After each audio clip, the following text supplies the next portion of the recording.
वंदे मातरम, जय हिंद।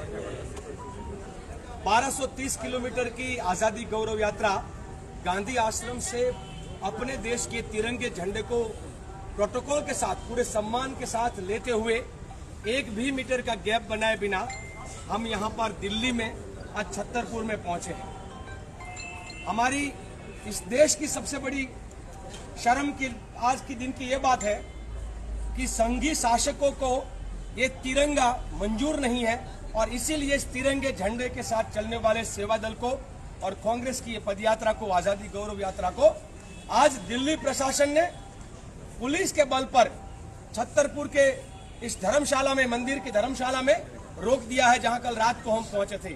बाहर निकलने देने से साफ मना कर रहे हैं। वो बोले पदयात्रा के रूप में नहीं जाओगे तो आप सिर्फ ये बसों में बैठ के जाओगे। हमने कहा कि 1230 किलोमीटर तक इस झंडे को सम्मान के साथ यहाँ पर लाए हैं, अब यहाँ पर बसों में बैठकर उसका अपमान हम कैसे कर सकते हैं। मैं सभी मीडिया के साथियों को और देश भर के लोगों को ये संदेश देना चाहता हूं कि यही होगा जब संघी सोच वाले, तिरंगा का अपमान करने वाले, तिरंगे को बार बार एक तरह से अपशुकन मानने वाले संघी शासकों ने, और खास करके आप जानते हो कि गुजरात के 2 तानाशाह आज देश में जब पूरा शासन कर रहे हैं तो हम लोगों को यहाँ पे रोक दिया गया है।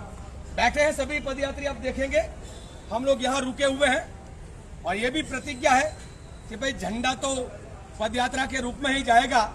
अगर झंडा, क्योंकि अडवाणी और मोदी रथ यात्रा लेकर निकले थे तो उनको तो लगता है कि यात्रा सब गाड़ियों में और रथों में निकलती है।